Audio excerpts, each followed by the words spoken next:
Masalah pangan, masalah pertanian adalah masalah hidup dan matinya suatu bangsa.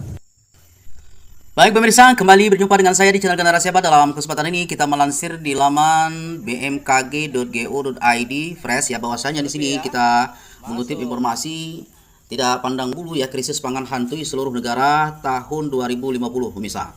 Jadi disiap-siap dari sekarang ya, bahwasanya informasi ini kita peroleh tanggal 23 Agustus 2023. Kepala Badan Meteorologi, Klimatologi dan Geofisika BMKG Dwi Korita Karnawati menyebut bahwa ancaman krisis pangan semakin nyata dan menghantui banyak negara di dunia. Kondisi ini menurutnya sebagai akibat kencangnya laju perubahan iklim yang dilaporkan oleh World Meteorological Organization di akhir tahun 2022 yang lalu berdasarkan data hasil monitoring yang dilakukan oleh Badan Meteorologi di 193 negara states di seluruh dunia. Organisasi Pangan Dunia FAO, kata Dwi Korita, juga meramalkan tahun 2050 mendatang dunia akan menghadapi potensi bencana kelaparan akibat perubahan iklim sebagai konsekuensi dari menurunnya hasil panen dan gagal panen. Diprediksi oleh FAO lebih dari 500 juta petani skala kecil yang memproduksi 800% dari stok pangan dunia adalah yang paling rentan terhadap perubahan iklim. Situasi ini, tambah Dwi Korita, akan terjadi di berbagai belahan dunia tanpa memandang negara tersebut besar, kecil, maju, atau berkembang. Kerentanan pangan ini tidak lepas dari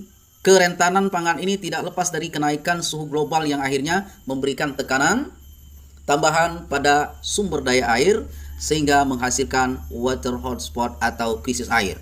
Ungkap Dwi Korita dalam dialog nasional antisipasi dampak perubahan iklim untuk pembangunan Indonesia Emas 2045 di Jakarta baru-baru ini.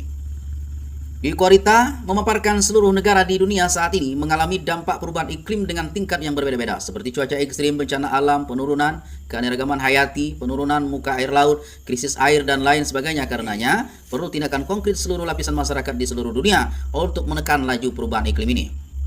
Di Indonesia sendiri, lanjut Dwi Korita, tren suhu rata-rata tahunan periode 1951-2021 mengalami peningkatan temperatur 0,15 derajat Celcius per 10 tahun, yang menandakan bahwa fenomena peningkatan suhu permukaan bahan telah terjadi pula secara signifikan dan merata di Indonesia. Dwi Korita memaparkan bahwa pemanasan global memicu pergeseran pola musim dan suhu udara yang mengakibatkan peningkatan frekuensi dan instansi berencana hidrometeorologi. Salah satunya adalah kejadian kekeringan akibat dipicu oleh El Nino seperti saat ini. Bahkan diperparah dengan ulah manusia yang berujung pada kebakaran hutan dan lahan. Akibatnya dapat memicu makin meningkatnya emisi karbon dan partikulat ke udara. Ancaman krisis panganan di pertengahan abad ini perlu menjadi perhatian bersama. Maka berbagai langkah pencegahan dan pengurangan risiko krisis tersebut melalui upaya mitigasi dan adaptasi perlu lebih serius dan konkret digalakkan agar prediksi krisis tersebut tidak sampai kejadian, imbuhnya. Sementara itu, dalam kesempatan yang sama, Menteri Perencanaan Pembangunan Nasional Badan Perencanaan Pembangunan Nasional PPN, Bappenas, Suharso Monoarfa menyampaikan strategi pembangunan berketahanan iklim pada sektor pertanian, yakni diantaranya penerapan smart agriculture, pengembangan kualitas dan daya saing SDM lokal, penguatan sistem rice intensification SRI, menerapkan pertanian adaptif dan rendah karbon, dan modernisasi perbenihan varietas baru yang adaptif kekeringan. Untuk menahan laju perubahan iklim, rasanya lebih baik situasi ini masuk dalam kurikulum pembelajaran siswa sekolah agar kesadaran akan perubahan iklim terbentuk sejak dini, pungkasnya. Baik pemirsa, sebagaimana informasi ini, tentu ini adalah sangat serius sekali tentunya.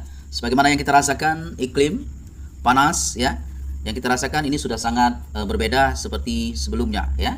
Jarang hujan, panasnya sangat luar biasa.